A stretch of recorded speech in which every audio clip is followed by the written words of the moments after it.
Salut. Aujourd'hui je vous retrouve pour le 4e épisode dans lequel je vais parler de 3 séries. Aujourd'hui on va parler de Bones, de The Secret Life of an American Teenager, you know, et de Charmed. Je vais essayer de dire Charmed et pas Charmed, mais c'est pas grave.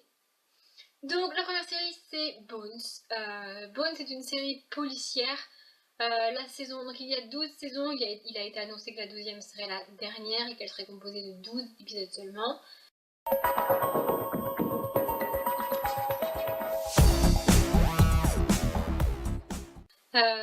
Dans Bones, on va suivre 2 personnages principaux qui forment un couple, donc on a un homme et une femme, et l'espèce de fil rouge qu'il y a tout le long de la série, c'est leur relation. Est-ce qu'elle est professionnelle, est-ce qu'ils sont amis, est-ce qu'ils se détestent, est-ce qu'ils s'aiment, et comment ça se passe, et tout et tout. Vu que c'est une série policière, c'est le cas pour la majorité des séries policières et des séries médicales, ou des séries médicales et policières.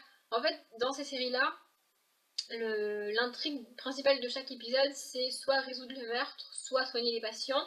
Et du coup, les histoires des personnages principaux, donc des médecins ou des gens qui enquêtent, c'est pas qu'elles sont reliées au second plan, c'est qu'elles prennent moins de place dans l'épisode. Elles sont pas moins importantes, elles prennent moins de place. Et du coup, ça prend plus de temps de les faire avancer, de les développer. Et je pense que c'est pour ça que ce sont ces séries-là qui sont qui vont au-delà des 10, voire des 15 saisons. Sinon, en général, on tourne plutôt autour des 6-8 saisons pour les séries où les personnages, où il n'y a que l'histoire des personnages qu'on suit, en fait. Je sais pas si je serais claire. Et donc, dans Bones, on suit le docteur Temperance Brennan, qui est, si je dis pas de conneries, anthropologue judiciaire. Donc, c'est elle qui va analyser les corps et plus précisément les os, parce que la particularité de Bones, comme son nom l'indique, n'est-ce pas, c'est que tous les corps et tous les cadavres qu'ils récupèrent et qu'ils sont chargés de déterminer déjà si c'est un meurtre ou pas et ensuite de résoudre le meurtre, ils n'ont que les os. Il n'y a pas de peau, il n'y a pas de tissu, il n'y a pas un corps à proprement parler. Que le meurtre ait eu lieu récemment ou il y a très très longtemps, ça arrive, on n'a que les os pour plusieurs raisons, ça dépend, par le feu, ou alors ils sont plongés dans l'acide, ou alors quelqu'un les a mangés, ça dépend. Il y a des fois on a un peu de peau, mais on a surtout que les os, et donc la spécialité de Tempérance, de Bones, c'est comme ça qu'on les surnomme dans la série, c'est d'analyser les os, et son travail avec l'aide de ses assistants. Tout ce monde-là, donc Goose, donc Silas Booth, qui est l'agent du FBI et qui est l'homme, le personnage principal masculin de la série, il les appelle les fouines, les gens qui aident Bones et Bones elle-même, parce que c'est comme ça qu'il appelle les fouines de laboratoire. En fait, ils vont faire leur petite recherche dans leur coin, et ensuite toutes les fouines diront à Booth ce qu'ils ont trouvé, et lui, Booth, grâce à ça, il va arrêter des gens, interroger des gens, et finir par trouver le coupable à chaque fois, sinon c'est pas drôle. Et alors je sais pas si c'est le cas au début de la saison, ou si c'est au début de la série, ou si ça vient progressivement, mais vers la fin, là je suis actuellement moi-même en train de regarder la saison 11, puisque la saison 12, je sais pas trop quand elle va ou a été diffusée aux États-Unis, mais comme je l'ai regardée en français, de toute manière je m'en fiche. Et donc, dans la saison 11, en tout cas c'est le cas, enfin dans la saison 10 aussi, Tempérance aide Booth au cours d'interrogatoire. Elle va l'aider, elle va participer aux interrogatoires. Alors je pense que ça vient petit à petit qu'elle prend de plus en plus d'importance au niveau de l'enquête pour arrêter les gens. Tempérance est le genre de personne très scientifique, très cartésienne. Elle ne croit pas en Dieu, elle ne croit pas au destin, elle n'est pas religieuse du tout. Elle ne croit en rien si ce n'est en la science pure et dure. Et c'est comme ça, et personne ne la fera changer d'avis, même pas Booth, et même pas son ami, personne. Elle est comme ça, elle est très carrée, elle est parfois trop franche. C'est-à-dire que quand les proches des victimes lui demandent s'il a souffert ou s'il s'est senti mal, au lieu de dire non, il a pas souffert, tout va bien, qui est la réponse que tout le monde fait, même si c'est pas vrai, non, elle va dire oui, il a souffert, effectivement, il a eu très très mal, il a souffert pendant des heures entières, et non, tu peux pas dire ça aux gens, enfin. Des fois, elle est beaucoup trop franche et beaucoup trop cash, mais c'est ce qui fait aussi que c'est Tempérance, et c'est pour ça qu'on l'aime. Booth, lui, c'est un ancien des forces spéciales, donc il est agent du FBI, et il a ce côté un petit peu militaire, un petit peu sûr de lui, et c'est ce qui fait qu'au début, il s'engueule pas mal avec Tempérance, parce que ils ont tous les deux des forts caractères, et ils ont tous les deux persuadés d'avoir toujours raison, et du coup, ça coince un peu, mais c'est ce qui est drôle au début, de les voir se chamailler comme ça, c'est fun. Autour d'eux, il y a plein d'autres personnages qui gravitent. D'ailleurs, il y a pas mal de. Ça tourne un peu les personnages. Notamment, Tempérance, elle a toujours un assistant. Et l'assistant, il change au cours des saisons. Il y a pas mal d'intrigues qui sont amenées par là aussi. C'est assez fun. J'aime beaucoup cette série. Alors, elle a rien de très original au niveau des enquêtes et au niveau des relations parce que le couple principal, enfin, on sait où ça va mener. C'est un petit peu comme d'habitude, quoi. Mais c'est, enfin, franchement, moi j'aime beaucoup cette série et j'aime bien. Je crois que c'est la série dans laquelle on voit le plus d'os humains. Mais alors vraiment, il y en a partout, c'est tout le temps, vraiment. Moi, mon petit côté gore, il aime bien. Voilà. La deuxième série, c'est donc The Secret Life of an American Teenager, ou La vie secrète d'une ado ordinaire en français, mais j'aime pas la traduction, donc en fait j'ai gardé le titre en anglais. Bref.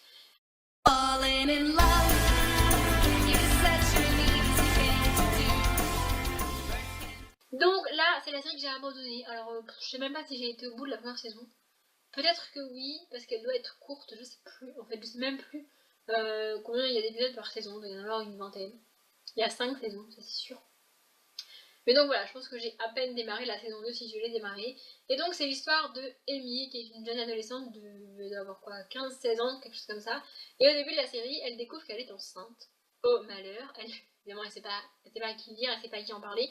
C'est pas vraiment le genre de personne très populaire. Et en plus, elle a un petit ami. Alors je sais plus si au moment où elle découvre qu'elle est enceinte, elle a un petit ami, ou alors si c'est séparé.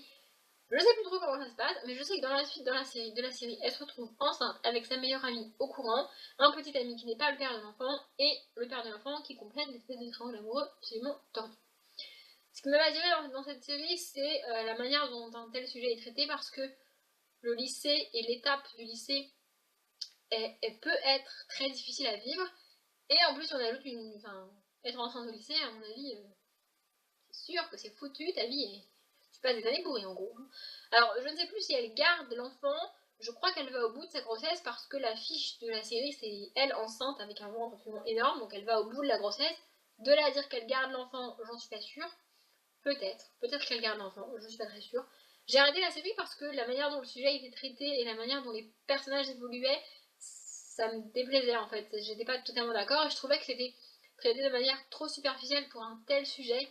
Alors déjà, avoir un enfant, c'est une grande étape dans la vie, mais alors faire ça quand on a 15 ans et au lycée avec le regard des gens et les critiques des gens, c'est encore plus dur. Et du coup, je trouvais que c'était traité trop superficiellement et pas assez justement. Alors c'est peut-être mon histoire personnelle qui fait dire ça, mais les êtres humains peuvent être cruels, qui plus est au lycée. Et là, je trouvais que c'était trop facile en fait pour l'actrice, pas pour l'actrice, je parle de l'actrice juste après, mais pour le personnage d'Amy en fait. Alors, je dis pas que c'est super facile, je dis que c'est trop facile par rapport à ce que la réalité devrait être. Voilà. Et donc, je voulais parler de l'actrice parce que si j'ai démarré la série, alors je ne sais plus à quel moment Divergente est sortie et est intervenue dans le fil de la série. Peut-être que c'est qu'une fois qu'elle a terminé la série, qu'elle a fait Divergente, je sais pas. Parce que l'actrice qui joue Amy, c'est Shailene Woodley, donc celle qui fait Tris dans Divergente. C'est assez impressionnant de voir la différence entre les deux personnages parce que donc Tris c'est un personnage qui combat assez fort, assez sûr d'elle, malgré tout, et qui, enfin voilà, elle fait partie des audacieux, elle se bat et tout, alors que Amy elle est un petit peu effacée, un petit peu timide, elle a un peu peur de tout, et enfin, le contraste est assez impressionnant. Et ce qu'on peut partir à l'actrice, c'est que c'est une bonne actrice et que malgré tout, elle joue très bien le rôle de l'adolescente un petit peu perdue avec son enfant. Voilà. Mais moi j'ai été déçue par la série.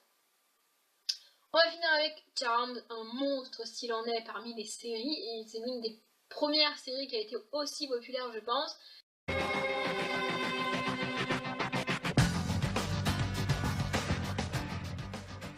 Alors je suis pas l'une des premières fans de Charmed au sens où j'ai pas regardé la série au moment où elle sortait, quand ça passait à la télé et tout. Je l'ai regardée bien après, enfin j'avais vu quelques épisodes avant, mais j'ai regardé la série au sens prendre les épisodes dans l'ordre bien des années plus tard. On dirait que j'ai 50 ans quand je dis ça. Bref, donc j'ai regardé, ça doit faire 5-6 ans maintenant que j'ai terminé la série quand même. Donc il y a 8 saisons, là. Il y a 8 saisons, de 22, 23 épisodes à chaque fois. C'est l'histoire de 3 sœurs qui vont découvrir au début de la série qu'elles sont des sorcières et qui vont découvrir ce que ça implique, ce qu'elles doivent faire, combattre les méchants, les créatures, patati patata. Je vais présenter les 3 sœurs et après je reviendrai sur le format de la série et sur ce qu'on a hérité d'elle malgré tout. Donc on a Prue qui est la plus vieille des sœurs. Alors je suis incapable malheureusement de vous citer le nom de l'actrice, j'ai pas vérifié. Mais voilà, Prue c'est la sœur que j'aime le moins. Et l'actrice, je sais que c'est une grande actrice et qu'elle a fait autre chose, mais je suis incapable de vous citer quoi, et c'est celle que j'aime le moins. Elle est un petit peu autoritaire et un petit peu trop inaccessible en fait. Elle a ce côté pas réservé, mais elle veut beaucoup trop s'imposer, elle veut beaucoup trop diriger les choses. Et j'aime pas ce personnage-là. J'ai rien contre l'actrice, mais j'aime pas son personnage du tout. Donc voilà, c'est la grande sœur, un petit peu inaccessible en fait, c'est ça. Et ensuite on a Piper, donc qui est la sœur du milieu, hein, la deuxième. Elle est jouée par Holly Marie Combs, qu'on peut voir dans Pretty Little Liars récemment. Voilà, c'est une grande actrice, j'adore cette actrice. Et Piper est ma sœur préférée des trois. Peut-être parce que c'est celle du milieu et que je suis moi-même la fille du milieu, enfin la sœur du milieu, bref. Mais donc pour le coup c'est elle, la sœur à qui on va demander conseil, qui est toujours là, qui est toujours gentille, qui essaye de tempérer les choses parce que la grande sœur et la petite sœur vont tendance à s'engueuler. Du coup elle se retrouve un petit peu au milieu, elle essaie de les calmer, de gérer les choses malgré tout. Et c'est elle qui, plus que Plou, dirige pour moi en fait. Alors peut-être qu'au début de la saison de la série c'est moins vrai que vers la fin, mais voilà, c'est comme ça que je le vois. Et ensuite on a Phoebe qui est jouée par Alyssa Milano. Je pense pas que j'ai besoin de présenter Alyssa Milano, n'est-ce pas? Et donc c'est le personnage, c'est la petite dernière, un petit peu pourri gâtée, un petit peu voilà, qu'on a rien à foutre de rien, qui fait pas d'efforts, et qui veut tout, qui va avoir tout ce qu'elle veut, et qui l'a, malgré tout. Voilà. Je crois aussi que c'est celle qui passe son temps à collectionner les mecs un peu, pas très sérieuse là-dedans, et qui vit sa vie un petit peu comme ça. Ce qui n'est pas forcément cool parce qu'avec le secret qu'elles vont découvrir et qu'elles vont devoir maintenant cacher, il faut limiter les interactions avec les gens extérieurs pour limiter les risques que le secret soit révélé. Du coup, c'est un peu compliqué. Mais voilà. Et donc, elles vont découvrir le livre des ombres, qui est le livre de leur famille dont elles ont hérité. Et elles vont, au cours de la saison 1 et au cours de la saison 1, elles vont découvrir leur pouvoir et après elles vont s'en servir pour combattre les forces du mal. Alors c'est une vieille série, ce qui fait que on n'a pas une grosse histoire par saison, ou même sur toute la série, c'est vraiment un monstre à combattre par épisode. Et l'épisode se termine avec une fois que le monstre est vaincu. Alors, ça s'étale peut-être sur 2 épisodes, mais c'est le maximum, vraiment, c'est ce genre de vieille série où c'est un épisode un peu fermé, comme dans Buffy. Et voilà. Mais je pense que ça reste à ce jour, malgré tout, la série de sorcières. Parce que aujourd'hui, on a des séries de loups-garous, des séries de vampires, des séries avec des bêtes, mais pas trop de séries avec des sorcières. En tout cas, pas comme ça a été dans Charm. Et les sorcières apparaissent, mais elles sont secondaires, leurs pouvoirs sont secondaires. Dans The Originals, il y en a pas mal, mais ça reste secondaire, les vampires restent les personnages principaux, alors que dans Charmed, c'est l'inverse. Ce sont les sorcières qui sont au centre de tout et qui vont combattre toutes les autres bêtes naturelles qui peuvent apparaître. Et je pense qu'on doit beaucoup à la créativité des showrunners de l'époque, parce que je pense qu'on retrouve beaucoup de bêtes qui sont apparues dans Charmed dans les séries d'aujourd'hui. Alors peut-être remis au goût du jour et peut-être remis à la mode, mais ça devait quand même apparaître dans Charmed et du coup c'est une série que j'aime beaucoup. Malheureusement je ne me rappelle pas de la fin parce qu'il y a une fin évidemment puisque la série s'est terminée, mais je ne me rappelle pas. Je pense que c'était une fin assez heureuse et assez cool malgré tout. Je pense vraiment qu'il y a eu une fin et que la série n'a pas été annulée, en tout cas j'espère. Mais voilà, je pense que c'est vraiment une des références de séries fantastiques qu'il faut avoir vues. Et que même si c'est un genre qui nous attire pas spécialement, elle est à voir cette série parce qu'elle reste une référence dans les séries et dans le fantastique en général. Voilà, je vais m'arrêter là pour cette vidéo. J'espère que je vous aurai convaincu d'au moins regarder Bones ou Charm parce que The Secret n'est pas vraiment ma série préférée, hein, vous l'aurez deviné. Je vais arrêter de blablater. Comme d'habitude, je vous souhaite une bonne journée, une bonne après-midi, un bon appétit ou une bonne nuit. Et je vous dis à très bientôt.